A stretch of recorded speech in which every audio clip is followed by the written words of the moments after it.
खुलुमबाय स्टुडिअ' दं आंखिलिकां ब्रह्म क'क्राझार गुदि बर' थुनलाइ आफादा गोदानै फसंनाय अरायथा मावखुलि बेखेवदों।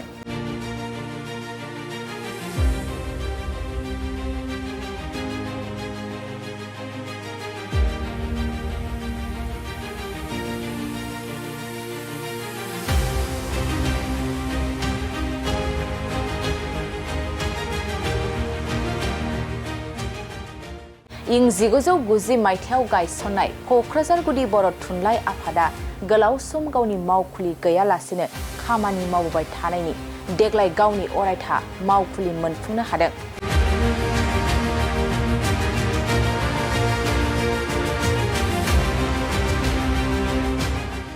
मख'जाथावदि गावनि दखरसे हा आरो मावखुलि गैयालासेनो 34 बोसोर बर' राव थुनलाइनि फोथाराव खामानि मावबोनाय क'क्राझार गुदि बर' थुनलाइ आफादा गावसोरनि मुङै बिटिआर सरकारनि मददजों क'क्राझार सहरनि हाब्रुबारियाव दखरसे हाजों लोगोसे मावखुलि मोनफुंनो हानानै जोबोद गोजोननायखौ फोरमायदों।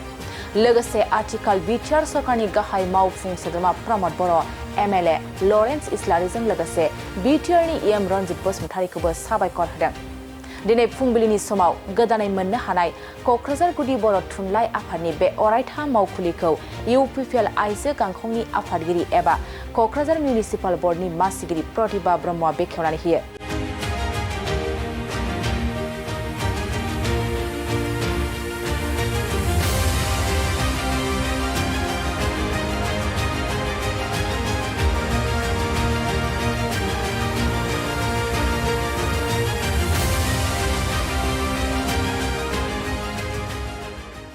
दिनैनि बे मावखुलिनि बेखेवनाय हाबाफारियाव क'क्राझार गुदि बर' थुनलाइ आफादनि बिबानगिरिफोरजों लोगोसे ओनसोलनि गोबां रायजो राजाफ्रा बाहागो लायो।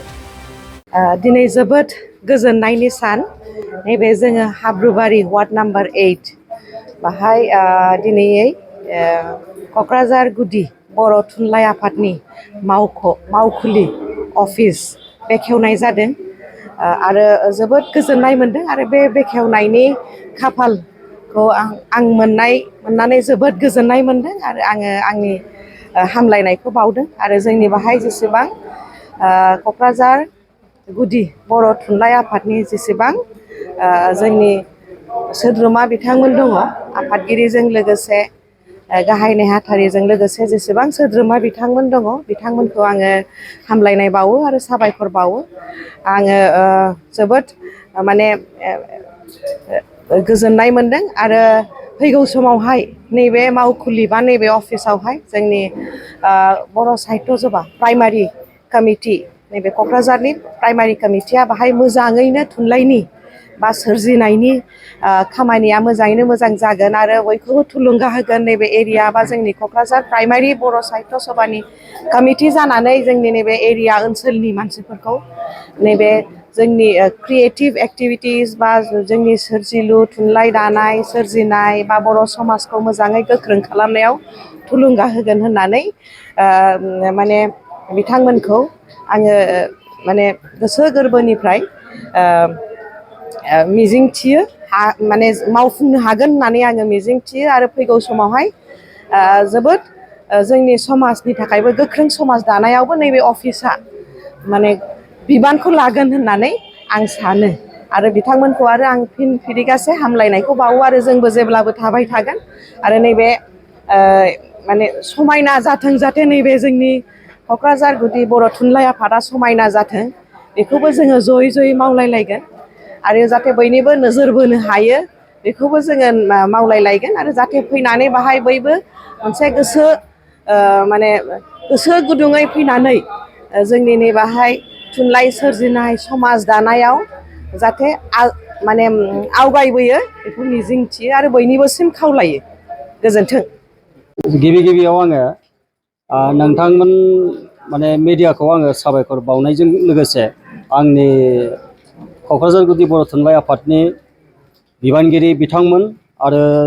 दिनैहाय जोंनि नैबे क'क्राझार गुदि बर' थुनलाइ आफादनि जेखिनि मावखुलि गायसननाय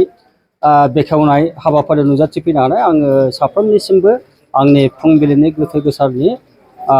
गाहाम हामलायनायखौ जासिहरग्रोबाय। जाय हक जोङो दिनैहाय बेसेबांबा गोबाव बोसोरनि उनाव माने बुंनो थाङोब्ला 1990 सननिफ्रायनो जोंनि क'क्राझार गुदि बर' थुनलाइ आफादा जोनोम मोनदोंमोन आरो जोनोम मोननायाव दिनैसिम दब्लायसे हा दखल गैयामोन, मावखुलि गैयामोन। दिनै जोङो बिटिआर सरकारनि अननायाव माने चिफ सार प्रमद बर' सारनि अननाय बा जोंहा जोंनि लकेल एमएलए लरेन्स इस्लारि बिथांनि अननाय